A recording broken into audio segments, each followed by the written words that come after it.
අපි අද මාතරට ඇවිත් ඉන්නවා හීරෝ ඩීලර්ස් වැඩසටහන හරහා. ඒ නිසා හීරෝ අලෙවි නියෝජිතයන් සොයාගෙන යන ගමනේදී අපි මාතර නගරයට ඓතිහාසික මාතර පුරවරයට ඇහිලා ඉනවා. ඒ නිසා මාතර පුරවරේ ඉඳලා අද අපි මාතරේ තියෙනා වූ ස්ටයිල්ස්ම හීරෝ ප්‍රදර්ශනාගාරය පිළිබඳව කතා කරන්න සූදානම්. ඒ තමයි MJ Enterprises. ඒ නිසා එහි තියෙන යතුරුපැදි හීරෝ කොයි ආකාරයෙන්ද ප්‍රදර්ශනය කරලා තියෙන්නේ, මාතර ජනතාවට කොයි ආකාරයේ පාසුවක් සලසා තියෙන්නේ කියන එක පිළිබඳව කතා කරන්න අපි අද දවසේ මේ ඇවිත් ඉන්නේ මාතර පුරවරයට.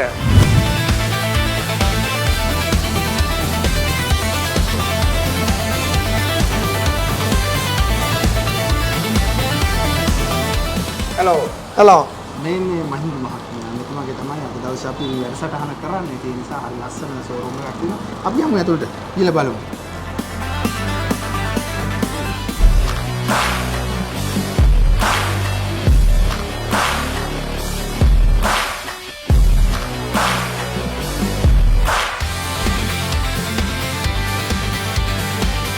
MJ Enterprises ගත්තාම හරිම ලස්සනයි, හරිම දැකුම් කලෝ ස්මාර්ට් ෂෝරූම් එකක් ඔබට පේනවා ඇති. හතර වටේම බයිසිකල් ඩිස්ප්ලේ කරලා තියෙනවා. ඒ වගේම ලයිට් අප් කරලා තියෙනවා. හරි ලස්සනට ලයිට් අප් කරලා තියෙනවා. ෆුල් ඒරියා එකම මේ ෆ්ලෝ එකම හරි ලස්සනට ලයිට් අප් කරලා කලර් කරලා තියෙනවා. එතකොට මේ ඒරියා එකේ තියෙන ඕනෙම යතුරුපැදියක් හරිම ලස්සනට පේනවා. ඒක තමයි ගොඩක් වැදගත්. ඩිස්ප්ලේ කරලා තියෙනවා හොඳට. ඒ ඩිස්ප්ලේ කරන එක තුල එන කස්ටමර්ට ගොඩක් වෙලාවට හොඳට නිදහසේ ඇහිල්ලා රිලැක්ස් එකේ ඇහිල්ලා තමන් කැමති යතුරුපැදිය තෝරගන්න පසුබිම සකස් කරලා තියෙනවා. ඒක තමයි මේකේ මුඛ්‍ය පරමාර්ථය. එන කස්ටමර්ස් තමන්ගේ ඩීලර් ගාවට එනකොට රිලැක්ස් එකේ ඇහිල්ලා මනස සුවදාය මනසින් ඇහිල්ලා තමන් දකින යතුරුපැදිය බලාපොරොත්තු වෙච්ච යතුරුපැදිය ගන්න පසුබිම සකස් කරලා තියෙන්න ඕනේ. ඒක හොඳට කරලා තියෙනවා. ඉතින් ඒ නිසා අවුට් කලර් එක ගත්තත් වයිට් කලර් එක, ඒ වගේම හීරෝ ලෝගෝ එකත් බෑක් එකේ තියෙනවා. ඒ වගේම එන හැම කෙනෙකුටම විසිටින් ඒරියා එක ගත්තත් කස්ටමර් කෙනෙකුට ඉඳගෙන කතා කරන්න ගත්තත් හරිම ලස්සනයි.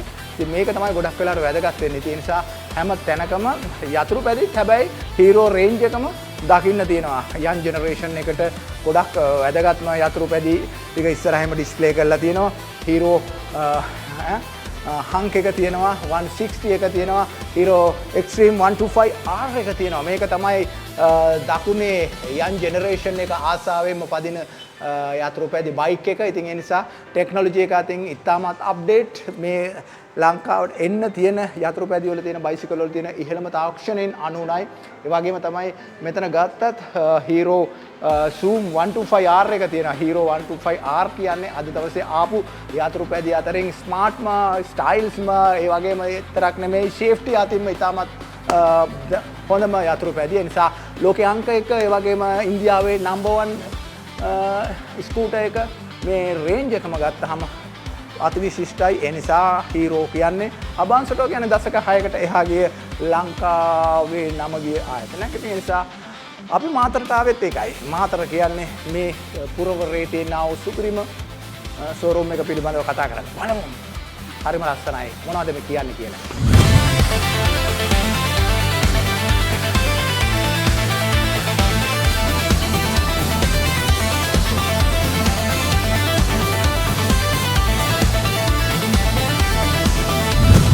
MJ Enterprises අධිපතිතුමා මහින්ද මහත්මයා තමයි මාත් එක්ක ඉන්නේ. අයිබෝන්. අයිබෝන්. ඉතාමත් සරලව හරි කූල් එකේ බිස්නස් එක කරන හොඳ ව්‍යාපාරිකයෙක් කියලා ආමන්ත්‍රණය කරපු පළවෙනි කෝල් එකෙන්ම මම දැනගත්තා. එහෙම තමයි වෙන්න ඕනේ. මිනිස්සු අතරේ මිනිසෙක් වෙන්න ඕනේ. ව්‍යාපාරයක් කරනකොට මිනිස්සුන්ට ක්ලෝස් වෙන්න ඕනේ. අනිවාර්යයෙන්. සරල වෙන්න ඕනේ. ඒක තමයි මිනිස්සුන්ගේ ජන විඥානය හඳුනා ගන්න ඕනේ. ඒක. දකුණු මිනිහෙක් කියන එකේ පූර්වාදර්ශය මට හිතෙනවා අවුරුදු 30ක් විතර ජනමාධ්‍යයේ ඉඳලා ගවේෂණය කළා දැක්කම මට ආසයි ඉස්සෙල්ලාම ඔබතුමා ගැන දැනගන්න. ඔබතුමා කවුද? මට ඔබතුමා ගැන කියන්න ඔබ ඉස්සෙල්ලාම. මගේ නම ඉතින් මහින්ද හෙන්නදිගේ කියලා කිව්වා. ඔව්. මට දැන් අවුරුදු 60ක් වගේ වෙනවා. එතකොට මම මේ උපන්නෙත් මෙහෙමද? මගේ මම ඉපදුනේ මාතර. විවාහකයි මට පුතාලා දෙන්නෙක් ඉන්නවා. පුතාලා දෙන්නම මේ තාම අධ්‍යාපන කටයුතු වල ඉන්නේ. ඒගොල්ලෝ දෙන්නම යුනිවර්සිටි එකක ඉන්නේ. මගේ නෝනා නීතිඥවරියක්. වව්. එතකොට මේ අසලම තමයි මගේ මේ පිටිපස්සේ තමයි මගේ ගෙදර පිහිටලා තියෙන්නේ. ඔව්. මම රාහුල විද්‍යාලයේ ඉගෙන ගත්තේ උසස් පෙළ දක්වා. ඔව්. එතකොට මම ඊට පස්සේ 1998 තමයි ව්‍යාපාරික ශාස්ත්‍රයට නැඹුරු වුණේ. එතනින් පස්සේ මම මොටරසයිකල් ගොඩක් ඒ කියන්නේ වෙන බ්‍රෑන්ඩ්ස් උත් මම කරලා තියෙනවා. මගේ පටන් ගෑනුව මම 1998 මොටරසයිකල් විකුණන්න පටන් ගත්තේ. ශේෂ්ත්‍රයට ආවේ. ශේෂ්ත්‍රයට ආවේ මම ජපානයෙන් ඉම්පෝට් කරලා තියෙනවා. දැන්ටත් ඉම්පෝට් කරනවා. මම vehicles ඉම්පෝට් කරනවා. මට කම්පනීස් 3ක් තියෙනවා මගේ නමින්. එකක් M&J Enterprises තමයි මගේ පරණම කම්පැනිය. 1998 නොවැම්බර් 2 වෙනිදා තමයි ඒක රෙජිස්ටර් කරලා තියෙන්නේ ලංකාවේ. මාතර දිස්ත්‍රික් ලේකම් කාර්යාලයේ. එතකොට ඊට පස්සේ මගේ තව තියෙනවා ව්‍යාපාර 3ක් ඇත්තටම. එකක් M&J Automotives කියලා තියෙනවා. ඒකෙන් මගේ කම්පැනි කාස් මම විකුණන්න ගත්තා. ඒ කියන්නේ ඒජන්සිස් වෙනත් කම්පැනි වලින් ඉම්පෝට් කරන කාස් විකුණන්න ගත්තා. ඊට අමතරව M&J Investments කියලා තියෙනවා මගේ ඕන් කම්පැනි එක. ඒක මගේ වයිෆ් පාර්ට්නර්. ඒකෙන් අපි කරන්නේ vehicles import කරන එක. ජපානයෙන් vehicles, ජපානයෙන් ජර්මනියෙන් ඔය හැම රටකින්ම මම වාහන ගෙන්නනවා. ඉතින් ඒ වගේ M&J Auto Wheels කියලා තව ආයතනයක් තියෙනවා. ඒකෙන් අපි ටයර් සේම කරන ආයතනයක්. ඉතින් ওই වගේ මගේ ආයතන කීපයක් තියෙනවා. දැන් තව මගේ ප්‍රදර්ශනාගාර මාතර ටවුන් එකේ තව කීපයක් තිබුණා. කොවිඩ් වසංගතයත් එක්ක ඔක්කොම මම වහන්න සිද්ධ වුණා. දැන් මෙතන විතරයි තියෙන්නේ. මේ ෆ්ලෝස් 4ෙම තියෙන්නේ මේ ආයතනෙම තමයි. ප්‍රමාණවත්ද? ඔව්. ඔබතුමා හරි අපූර්වයි. හරි උත්තරේ දුන්න ආයි මට හරස් ප්‍රශ්න අහන්න නැති වෙන්න බෑ. ඒක හරියි. ඈ ඒ නිසා ව්‍යාපාරිකයෙක් වෙනවා නම් ව්‍යවසායකයෙක් වෙනවා නම් පැහැදිලි දැක්මක් තියෙන්න ඕනේ.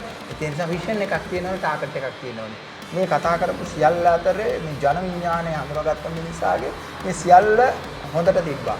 ඒ නිසා තමයි මෙච්චර ලස්සනට මේ වගේ විදිහට මාතර මිනිහෙක් දකුණේ මිනිහෙක් ගැම්මට කියන්න පුළුවන් මිනිහෙකුට මේ වගේ තැනක් හදාගෙන ලයිෆ් එක ගෙනියන්න. ඒ නිසා අපි උත්සාහ කරනවා හීරෝ අබාන්සටෝ මට පුළුවන් ඕන ඊට ඉස්සෙල්ලත් මගේ කැරියර් ගැන කියන්න. මම ප්‍රයිවට් සෙක්ටර් එකේ ගොඩක් ජොබ්ස් කරලා තියෙන හොඳ කම්පනීස් වල. ඉතින් ඒවයි කරලා ඒ තිබිච්ච පන්නරෙන් තමයි මම මේ 98 මගේ ව්‍යාපාරේ මගේ ඕන් බිස්නස් එක මම පටන් ගත්තා. හැන්නදිගේ මහත්මයා හරි අපූර්වයි. ඔහුට ඔහු කතා කරන සෑම වචනයකම තියෙනවා පෞරුෂයක්, ගැම්මක්. ඒ කියන්නේ විශ්වාසයක්. තමන් කතා කරන වචනේ තුල තමන් තියෙන විශ්වාසයක්. ඒක හොඳට තියෙන කෙනෙක් තමයි මට සන්තෝෂයි. හීරෝ ආයතනයේ හරහා මෙතුමා වගේ කෙනෙක් එක්ක මෙහෙම ඉඳගෙන කතා කරන්න ලැබිච්ච එක පිළිබඳව. දැන් අපි හිතමුකෝ දැන් මෙතන සාමාන්‍යයෙන් ඔබ ව්‍යාපාරිකයෙක් වුණාම ව්‍යාපාරික ඥානය තුලදී කොහොමද කස්ටමර් කෙනෙක්ව හැන්ඩල් කරන්න ඕනේ? කොහොමද කස්ටමර් කෙනෙක් ඔයාගේ මේ ෂෝරූම් එක ඇතුළට එනකොට එයාගේ බ්‍රේන් එක, මයින්ඩ් එක කොහොමද තියෙන්න ඕනේ කියන තැනේදී ඇත්තෙන්ම ලෝකේ ගත්තොත් ඩීලර්ස්ලා ගත්තොත් concept එකක් තියෙනවා. ෂෝරූම් එකක් කොහොමද තියෙන්න ඕනේ? ප්‍රමිතිගත මේක අවුට්ලුක් එක, ඉන් ලුක් එක රිලැක්ස් එන්න පුළුවන් තැන. මේකද මම හිතන්නේ මේ සියල්ල ඔබ හොඳට සංකල්පනය කරලා තියෙනවා. මම සුදුයි. එහෙම තමයි මං හිතන්නේ මම මේකත් ඇත්තටම කියනවා නම් මම තවත් දැකපු ෂෝරූම් එකක් මම දැකපු එකක් මගේ හිතේ තිබිච්ච ඇඳිච්ච එකක් තමයි ওই විදිහට මං හදලා තියෙන්නේ. ඒක ලංකාවේ නෙමෙයි. වෙනත් රටක මේ වගේ කම්පිටිටිව් බ්‍රෑන්ඩ් එකකට මං ගියා ටුවර් එකක්.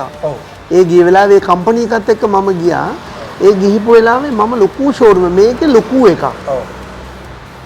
ඒ ෂෝරූම් එක තමයි මෙසනයින් ෆ්ලෝ එකත් එක්ක මේ විදිහට දාලා තින්නේ. ඇත්තම කතාව ඕක.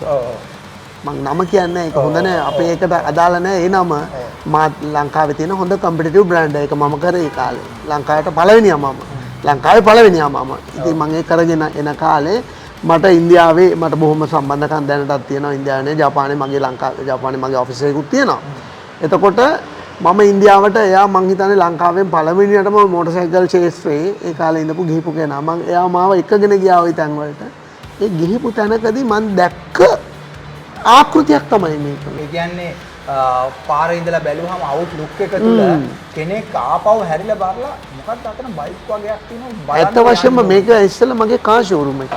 මේකේ කාර් 6ක් දාන්න පුළුවන් මට. මම කාර් 6ක් දානවා ඇතුලේ. එළියේ කාර් 5ක් දානවා. ඉතින් ඒකට තිබුණේ. පසු කාලයක හරේ අර කොවිඩ් එකත් එක්ක අනිත් ඒවා වැහුවනේ.